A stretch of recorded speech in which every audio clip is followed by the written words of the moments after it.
बिस्मिल्लाहिर्रहमानिर्रहीम। हमारी इस वीडियो में हम आपको बताएंगे कि 16 पर्सनालिटी फैक्टर क्वेश्चन आए की interpretation with the help of manual हम कैसे कर सकते हैं।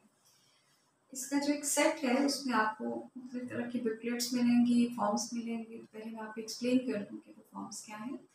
एक और आपकी सहूलियत के लिए हमने एक वीडियो बनाई है जिसमें कि 16 फैक्टर जो पर्सनैलिटी फैक्टर है कि क्यों बनाया गया, किसने बनाया, क्या इसके ऑब्जेक्टिव्स थे, बाकी जो इसके स्केल्स हैं उनकी डिटेल्स क्या हैं और इनके स्कोर्स को फर्दर कैसे देखा जा सकता है। तो इसकी पूरी एक इंट्रोडक्टरी वीडियो सेपरेट है। अगर आप उसको देख लेंगे तो आपको इसकी इंटरप्रिटेशन की ज़्यादा बेहतर समझ आएगी। आपके पास इसके पैक में क्या क्या मौजूद है। एक तो ये आपके पास होगा मैनुअल जिसमें कि तमाम तरह की इंफॉर्मेशन है। Along with that there are different forms, form A, form B and form C. इसके साथ आपके पास एक और बुकलेट है जिसमें कि इसके तमाम टेबल्स मौजूद हैं। जो डिफरेंट नॉर्म्स इस्टेब्लिश्ड हैं वो नॉर्म्स की सारी डिटेल्स इन टेबल्स में मौजूद है। और आपके पास भी कुछ स्कोरिंग के लिए स्टेंसिल्स कीज भी मौजूद होंगी जिनकी मदद से आप अपने डिफरेंट स्केल्स के आइटम्स को रिकॉर्ड कर रहे होंगे। और ये आपके पास एक रिस्पॉन्स शीट है जिसकी मदद से आप हर आइटम पे पर्सन के जो रिस्पॉन्सेस हैं उनको कर रहे होते हैं, स्कोर कर रहे होते हैं। ये एक फाइनल स्कोर शीट है जिसपे ना सिर्फ आप तमाम स्कोर्स को लिखेंगे बल्कि उसके बाद आप इसके स्टैंडर्ड स्कोर फाइंड आउट करेंगे। और स्टैंडर्ड स्कोर्स के बाद आपको मालूम पड़ेगा कि किन किन पर्सनालिटी के ट्रेड्स पे पर्सन बिलो एवरेज है, अबव एवरेज है या एवरेज ट्रेड का हामिल है। तो हमारी कोशिश होगी कि इस वीडियो में हम आपको बड़े ही प्रिसाइज वे में इन तमाम मराहिल से गुजारें ताकि आपको इसकी अच्छे से समझ आ जाए। रिकमेंडेड ये है कि आप 2 फॉर्म्स फिल कराएं, form A and form B. इससे फर्दर ये भी ऑब्जेक्टिव हो सकता है कि आपको वैलिडिटी ऑफ द आइटम्स के बारे में और रिलायबिलिटी ऑफ द स्कोर्स के बारे में भी अच्छा आइडिया हो जाएगा। आपको करना क्या होगा कि you have to make your client seated somewhere comfortably और उसको इंस्ट्रक्शंस देनी है कि आपने इसको फिलअप कैसे करना है। पहले आपने फॉर्म ए एडमिनिस्टर कराना है। फॉर्म ए के साथ ये तमाम जो उसकी गाइडलाइंस हैं ये फर्स्ट पेज पे मौजूद ही हैं। कुछ एग्जाम्पल के तौर पे आइटम्स भी हैं जिनको कि एक्चुअली हम स्कोर नहीं कर रहे होते लेकिन उनको क्लाइंट को फेमिलियर करने के लिए इनका बड़ा एक अच्छा रोल रहता है। जैसे कि आप देख सकते हैं, I like to watch team games और 3 आपके पास ऑप्शन मौजूद हैं, यस, ओकेजनली एंड नो। तो क्लाइंट को बता दिया जाता है कि इसी तरह आपके पास आइटम होगा और आपके पास 3 ऑप्शंस होंगे और आपने उन ऑप्शंस में जो आपके लिए सही है उसको टिक कर देना है। इसी तरह से ये इंस्ट्रक्शंस देने के बाद उसको एक कंफर्टेबल जगह पे बैठाने के बाद आप उसको ये आइटम्स जो इस बुकलेट में मौजूद है और एक रिस्पॉन्स शीट हैंड ओवर कर सकते हैं। उसको गाइड आप ये करेंगे कि जैसे आप आइटम नंबर 1 पढ़ते हैं और आपके पास जो इसके ऑप्शंस मौजूद हैं उन ऑप्शंस के अकॉर्डिंग से आपका पहले सवाल पे ऑप्शन बी जो है वो आपका आंसर है। तो आपने यहाँ सवाल नंबर 1 के बी ब्लॉक को टिक कर देना और इसी तरह से हर आइटम को पकड़ने के बाद उसके ऑप्शंस के अकॉर्डिंग आपने अपना रिस्पॉन्स इस रिस्पॉन्स शीट पे मार्क करते जाना है। एक और इसमें इम्पॉर्टेंट बात है कि जनरली टेस्ट में ये होता है कि तकरीबन एक पैटर्न में रिस्पॉन्स के ऑप्शंस दिए जाते हैं जबकि 16 PF में ऐसा नहीं है। अगर आप देखें तो इसमें हर आइटम के बाद जो आपको रिस्पॉन्सेस के ऑप्शंस हैं उनमें वैरायटी मौजूद है। तो ये एक अच्छा अंदाज होता है जिससे कि पर्सन थोड़ा सा अलर्ट रहता है और वो पढ़ के समझ के फिर रिस्पॉन्स कर रहा होता है। तो पहले फॉर्म ए आपने एडमिनिस्टर कराना है और ख्वाहिश यही है कि इसको वैसे आप इंडिविजुअली भी करा सकते हैं और ग्रुप में भी करा सकते हैं क्योंकि इंस्ट्रक्शन देने के बाद आप ग्रुप को भी इसके ऊपर लेके आ सकते हैं और एक इंडिविजुअल से भी इंफॉर्मेशन ले सकते हैं। लेकिन आइडली स्पीकिंग जो टेस्ट लेने वाला है उसकी मौजूदगी एक अच्छा किरदार अदा करेगी। यानी कहीं पे भी अगर क्लाइंट को किसी आइटम की समझ नहीं आ रही है या उसको किसी भी और तरह की कोई अनकंफर्टेबल सिचुएशन है तो टेस्ट टेकर उसे एक्सप्लेन कर सकता है जिसकी वजह से आपके स्कोर्स की जो वैलिडिटी है वो ज़्यादा बेहतर हो जाएगी। जब आप फॉर्म ए फिलअप करा लेते हैं तो आप इस फॉर्म के साथ ही इसके आंसर शीट को साइड पे रखें, थोड़े टाइम का गैप दें कि जिसमें क्लाइंट कंफर्टेबल फील करे, और उसके बाद आप उसको फॉर्म बी इंट्रोड्यूस कराएं। फॉर्म बी भी अगर आप देखें तो ये आपको लगेगा कि फॉर्म ए ही से बहुत मिलता जुलता फॉर्म है। इसके अंदर बहुत से आइटम शायद आपको थोड़ी सी वर्बल चेंज के अलावा वो भी इनके अंदर भी खासी सिमिलरिटी है, और इसकी इंस्ट्रक्शंस भी सेम टू सेम। बिल्कुल उसी तरीके से आपने एक एक आइटम पढ़ना है और फिर उस आइटम के अकॉर्डिंग अपने रिस्पॉन्सेज को जो है वो आंसर शीट पे लगाना है। अब इसके बाद जब दोनों फॉर्म फिल हो जाते हैं तो इसके बाद जो आपका क्लाइंट है, जो टेस्ट टेकर है, उसको आप भेज सकते हैं। और now this is your task, तो आप इन रिजल्ट्स को इस तरह से इंटरप्रेट करेंगे। अंदाज क्या होगा इन दोनों शीट्स को? अब आपके पास दो शीट्स मौजूद हैं, एक फॉर्म ए की है और एक फॉर्म बी की है, जिसपे आप हर पर्सन की बेसिक इंफॉर्मेशन लिख लीजिए, जो आपके लिए हेल्पफुल रहेगी उसकी एक फाइनल रिपोर्ट बनाने के लिए। अदरवाइज आपको आइडिया नहीं रहेगा कि किस फॉर्म पे किस पर्सन के रिस्पॉन्सेज मौजूद थे। ये जो आपके पास स्टेंसिल्स हैं, कीज हैं, ये बहुत अहम है। आप देख सकते हैं एक का नाम है की ए, और इस पे डिफरेंट तरह के आपको ये स्टेंसिल्स नजर आ रहे हैं, बबल शीट है। और इसी तरह एक है की 2। इंट्रोडक्शन में हमने ये तमाम इसके जो 16 फैक्टर्स हैं उसकी एक्सप्लेनेशन दी हुई है, तो अगर आप वो देख लेते हैं तो आपके लिए बहुत आसान होगा कि ये डिफरेंट जो फैक्टर्स हैं उनकी एक्सप्लेनेशन क्या है और वो पर्सनैलिटी के किस फैक्टर को मुहैया कर रहे हैं। यहाँ मैं आपको बता देती हूँ कि आपने इसको स्कोर कैसे करना होगा। इसमें थोड़ी सी समझने की बात है कि जो आपकी स्टेंसिल शीट है उसमें यहाँ पे होल है, और उन्हीं होल को आपने रिस्पॉन्स शीट पे इस तरह से एडजस्ट करना है कि वो एरोस आपको क्लियर कट नजर आए। या आप देख सकते हैं कि एक एरो आपकी की पे बना हुआ है और एक एरो आपकी रिस्पॉन्स शीट पे बना हुआ है। जब आप इसको इस अंदाज में फिक्स करेंगे तो ये दोनों एरो एक दूसरे के बिल्कुल आमने सामने आ जाएंगे। ये आपके लिए एक टेस्ट है, ये चेक है कि आपने की को बिल्कुल सही अंदाज में रख लिया है। ये करने के बाद now you have to move towards the scoring. Scoring के लिए आप ये देखेंगे कि जो आपकी की है उसके ऊपर डिफरेंट सर्कल्स पे डिफरेंट नंबर्स लिखे हुए हैं। जैसा कि मेरे पास दो सर्कल्स हैं, एक सर्कल के ऊपर 1 लिखा हुआ है और दूसरे सर्कल के ऊपर 2 लिखा हुआ है।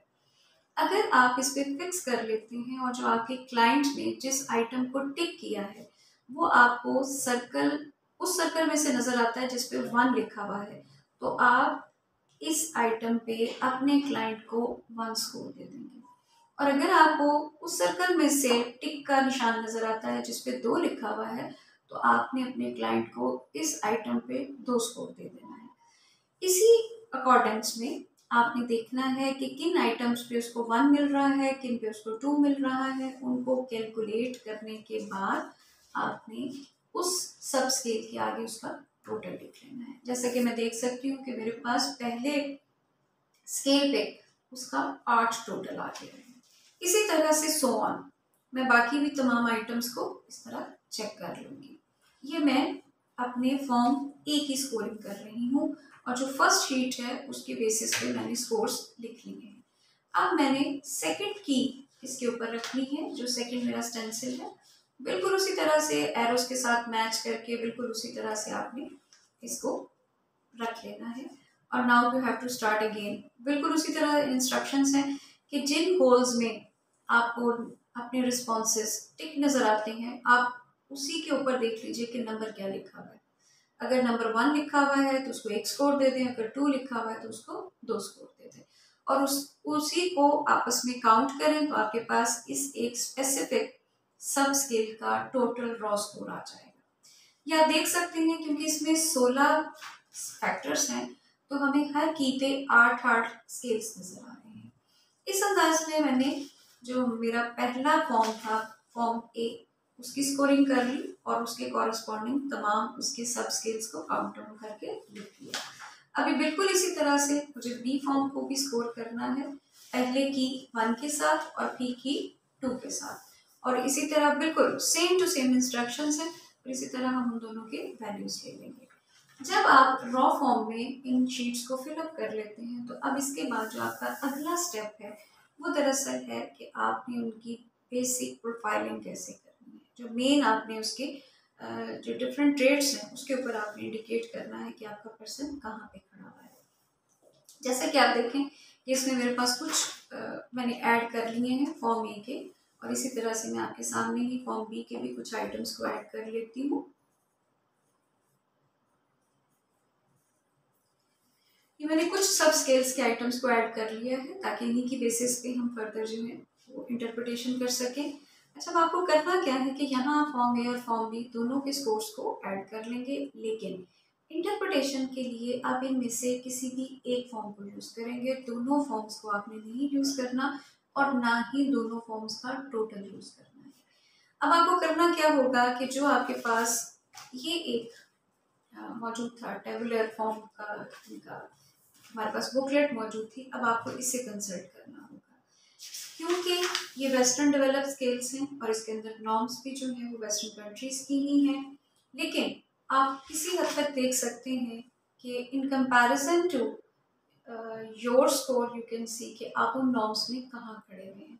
तो आपको एक बेसिक इनिशियल अंडरस्टैंडिंग ज़रूर इसकी दे देगा।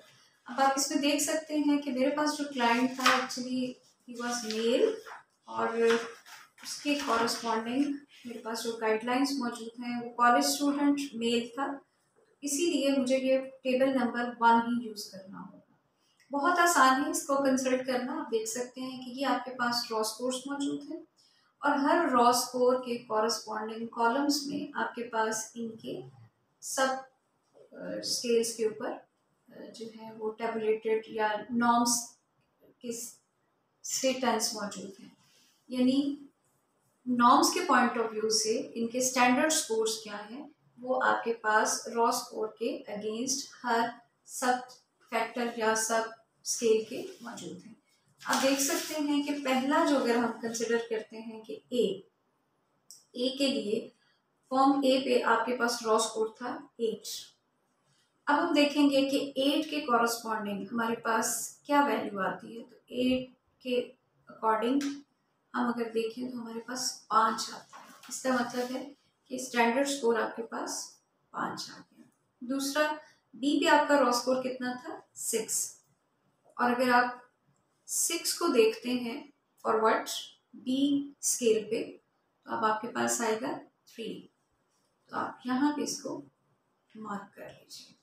इसी तरह से सो ऑन बाकी तमाम भी आप अपने स्टैंडर्ड स्कोर्स इस टेबल की मदद से इस फॉर्म में फिलअप कर सकते हैं। अब आपको आगे क्या मूव करना है, वेरी सिंपल अंडरस्टैंडेबल, जो इस आपकी प्रोफाइलिंग में ऑलरेडी मौजूद भी है। आप देख सकते हैं कि जो इसका एवरेज स्कोर है वो 5 और 6 के दरमियान में है। अगर आपकी वैल्यूज 5 से कम है तो इसका मतलब है कि you are below than average, और अगर आपकी वैल्यूज 5 से ज़्यादा है तो इसका मतलब है कि you are higher on this specific trait. क्योंकि हमारे पास जिस पर्सन का स्कोर था उसका स्टैंडर्ड स्कोर आया था 5, इसका मतलब है कि exactly on this score that person is lying on average score. अगर हम सेकंड में देखें तो उसका स्कोर है 3, और हम ये देख सकते हैं कि अगर एवरेज हम 5 से 6 के दरमियान समझते हैं तो हम कह सकते हैं कि बी ट्रेड पे इस पर्सन का स्कोर बिलो देन एवरेज है। और यहाँ अगर आप देखें तो आपके पास इस प्रोफाइलिंग पे भी इसकी इंटरप्रिटेशन मौजूद है कि दरअसल बिलो एवरेज का मतलब है कि पर्सन डल है, लो कैपेसिटी है, और हाई का मतलब है कि ज़्यादा ब्राइट है, ज़्यादा इंटेलिजेंट है, एंड सो ऑन।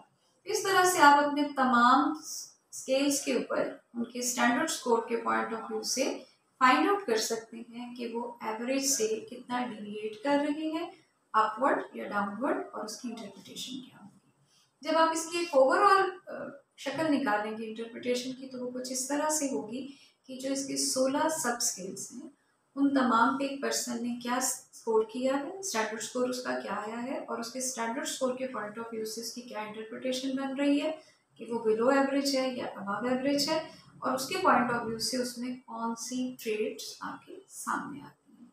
इसको हर स्केल के पॉइंट ऑफ व्यू से आप डिस्कस कर लें और एक ओवरऑल समरी आप बना सकते हैं कि उस पर्सन में आपको किन ट्रेड्स की डोमिनेंस नज़र आती है और किन एरियाज में वीकनेस, या कह लें कि किन एरियाज में बिलो दैन एवरेज उसके ट्रेड्स पाए जाते हैं। Thank you so much for your time and attention. And अगर आपकी कोई भी क्यूरी हो तो आप हमें कमेंट कर सकते हैं। हमारी पूरी ख्वाहिश होगी कि हम आपको इस पर सेटिस्फैक्ट्री आंसर